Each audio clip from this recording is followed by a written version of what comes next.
The Houston Rockets failed. There's no other way to put it. But mind you, they didn't fail because they lost. Nobody should be blamed for losing against these two guys.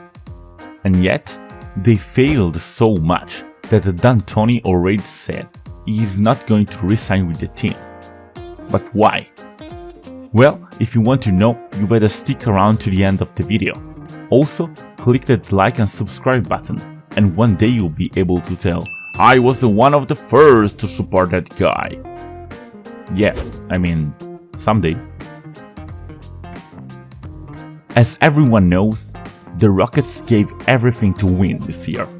They acquired Westbrook in the offseason by sending Chris Paul and first-round picks and swaps to the Thunder, and, in February, they traded their only guy resembling a center, Clint Capella, for 6'8" Robert Covington. With this trade, they went beyond the concept of small ball and committed to a totally new scheme, the micro ball. A lot of people criticized this move, but since the trade, the Rockets played well, experimenting with this new and unseen formation and beating the Lakers in the first night with Covington. But how does it work? Well, Antoni's system is based on the simple equation that 3 is better than 2. Shooting 33% on 3-point shot is the same as shooting 50% on 2-pointers. So, by eliminating the mid-range, Antoni's plan is to maximize the efficiency of the offense. The game plan is really simple. Give the ball to Harden and spread the floor. Since nobody in the league can consistently guard the bird one-on-one, his job is to either score or to create an easy open 3 for a teammate. In short, the Rockets want to exploit the opponent big. They may leave some easy shot in the paint, but Houston would, in theory, have a lot more opportunities for open 3s, since centers usually can't go out all the way to the 3-point line to defend. On the defensive side, the Rockets are built for a switch-everything tactic. All of their players, Harden, Westbrook, Tucker, Covington, Gordon, are guards or wings that are big and strong enough to hold their own against the opponent's big in the post. So, they switch every pick and roll, every screen every time, because they're able to guard virtually every position, and they rely more on team defense. So, why did they fail so much? Well, we must enter the bubble. First of all, it must be noted that their record in Orlando is 4-4. Not good, not bad.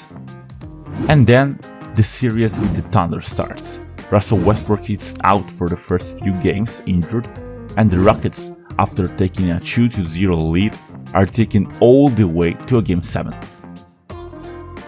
Nobody was expecting that, as the Thunder had a 0.2% probability to even get to the playoffs, according to ESPN. But this wasn't a failure for the Antoni system. This was lack of execution ability from the players. You see, Antoni's system relies on the fact that opponent big can have an advantage on the offensive side, but they will be exploited by Houston 3-point shooting. Instead, what happened is that OKC big guys like Noel, Adams and Gallinari didn't have a good series, but OKC guards tortured the Rockets and actually shot better from 3 in most of the games. This was possible because Harden was guarded by the heavy defense of Dort, who held his own in a number of pivotal games, including Game 7. Without a consistent advantage created by the Beard, who scored 30 a game anyway, the Rockets in some cases weren't able to outscore the Thunder in their own field, the 3-point shot territory. Add that to the fact that OKC always out-rebounded them, and you have the reason why we got to a Game 7, and a close one. But, again, this was not Antoni's failure. The Rockets weren't able to perform what he dictated. More efficient 3-point shooting, switchable defense to prevent for lack of coverage behind the line. The Thunder series was bad for Houston in general, not for the Antoni system. And, in the end, the Rockets were able to overcome their struggle, and, ironically enough, they won Game 7 with an outstanding defensive play by James Harden, who played terribly all night. Then, the Lakers came. Honestly, the Rockets went as the underdog in this series, and rightfully so. Everyone was wondering, how in the world are they gonna guard AD and LeBron? Well, the first game of the series proved them wrong. With an enormous defensive effort, the Rockets were able to hold LBJ to 20 points and AD to 25. Yes, they had a very efficient night, but the Rockets could live with that as long as they were able to score more. The problem is, they didn't. Houston lost 4 consecutive games, with the last one being a total blowout. Harden played well, but he was far from the 30 points machine we are used to see. Westbrook played flat out horribly in most of the games. Here's the thing though, if the series with the Thunder was an anomaly in the Antoni system, this was not. On the contrary, it went exactly as planned by the coach. It checked all the boxes. The opponent big will have a big offensive game, and AD surely did that. The opponent team will probably out-rebound us, because we're small, and it happened. But we will have an advantage on 3-point shooting, which they did, and we can cause a lot of turnovers with our strong perimeter defense, which they kinda did. So, the Antoni system is at its best in this series. It's fully on display. Every principle professed by Antoni has become a reality. And it just doesn't work. It doesn't, and this is the proof we need. I'll tell you something, I was one of the people who believed that the Rockets could win it all. Yes, they were not the favorites, but I thought this extreme method could possibly overturn all the odds and finally give Harden and Westbrook a ring. But now it's clear to me, even at its best, the Antoni system just doesn't work. And now I will tell you why. Problem number 1. Game plan. One of the big differences between the regular season and the playoff is the fact that the coaches have time to come up with solutions to stop the opponent. And if your game plan is as simple as the Rockets one, then you might be in big trouble. Just watch the difference between the way the Lakers guarded Harden in the first game and in all the others. Here, Green is on him, but he immediately switched with LeBron when the screen arrives. Notice he's even turning his back on Harden, the best scorer in the league, for a split second. Then, they let Harden play one-on-one against LeBron, who defends well first, but then he gets beat. The help arrives late from the weak side, and this is a tough shot for everyone, except for James Harden. Few minutes later, same situation. Green is on Harden, and you see that every other player is on the weak side. Again, Harden beat his man, and the help arrives late. The Lakers didn't even double when AD was on Harden.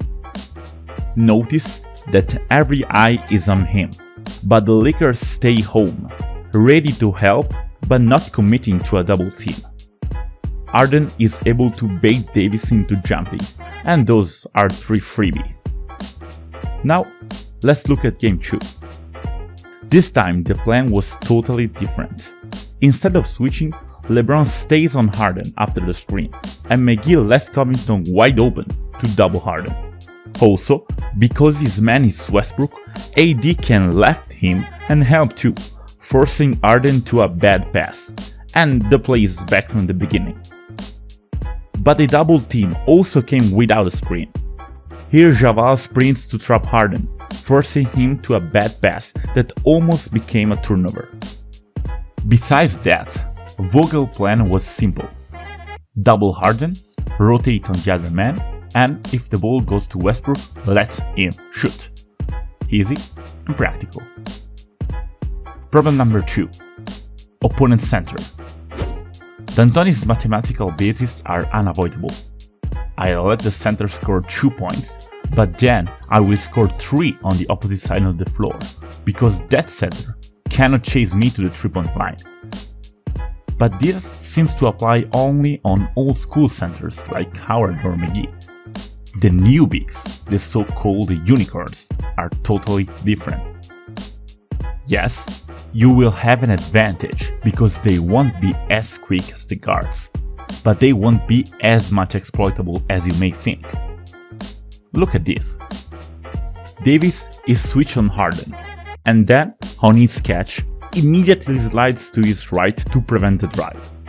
Then, he maintains his position, and when Harden fakes him to a shot, he raises his long arms but doesn't jump, and Harden is forced to pass. Here Harden is on the move, but Davis is able to run on his left side without leaning, and when Harden slightly pushes him off with his arm, it's a clean offensive fall. Of course, sometimes it doesn't go as well, as we have seen.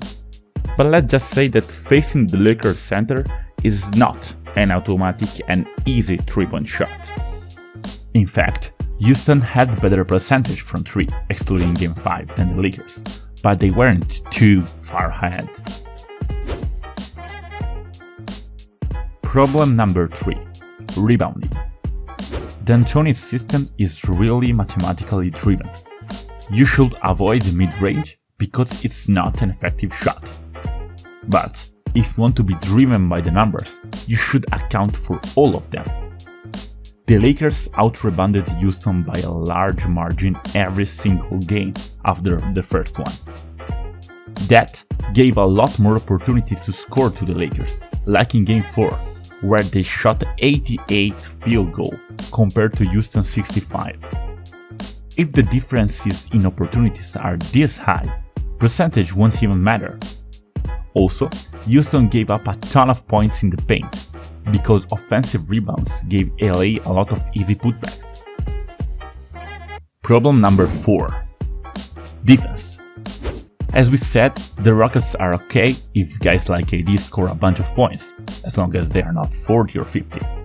But the issue starts when you're not able to stop all the other guys in the paint simply because you don't have a rim protector.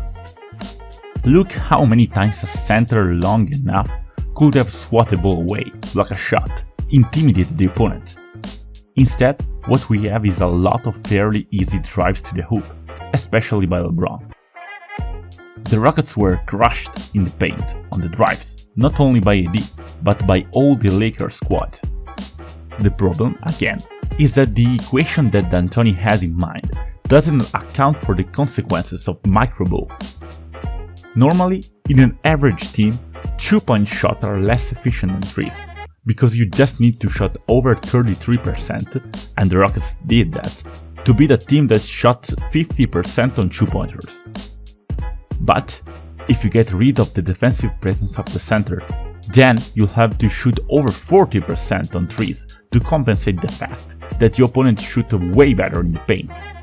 For example, LeBron James and Anthony Davis both shot well over 60% on 2-point shot, which is really, really hard to fight against. And last, but not least, Russell Westbrook.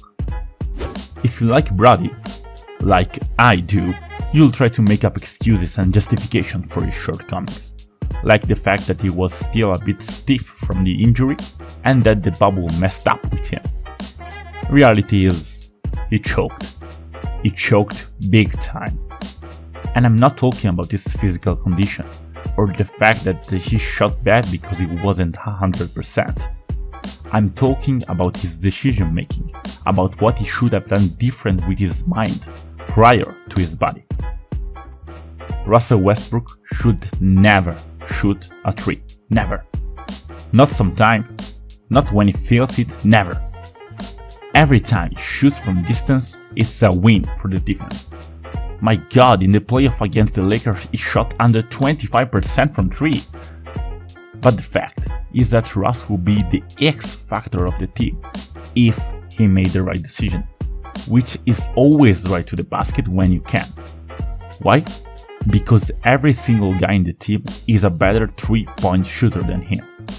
It's not in OKC anymore, where, yes, he shot poorly, but it's not like everyone around him was Klay Thompson. But now, with the Rockets, it's a different story. Look at this. He receives the pass from Covington, and he is completely open. Caruso and Davis are on their man, and the only one who can help is Rondo, which is under the basket and cannot recover in time. If Russ shoots this, it will be a 30% shot. Instead, he doesn't even think about the 3-pointer and instantly attacks the rim. With just one dribble, he forces Rondo to commit, and he makes the pass for an even more wide-open 3 for Jeff Green, who is a way better 3-point shooter than him. And this happens a lot of times. Here, Caruso is recovering, and Russ would have all the time in the world to shoot it. Instead, he drives to the left, forcing LeBron to double and giving a potential free layup to Gordon, who decides to pass out to a Tucker, the best shooter in the league from the corners. So, what shall Russell do? Simple. Break all the rules in D'Antoni's mind to fit better in the D'Antoni system. Just like he did prior to the lockdown, when he was playing like a legit MVP candidate. Alright, this was the real reason why the Rockets fail, and the reason D'Antoni wants to resign the contract with them. What now? Where will Houston go? We will find out. If you like this video, please put a like and subscribe to the channel, and you will be one of the first to ever do it. Isn't this something you want to be able to say to your grandkids?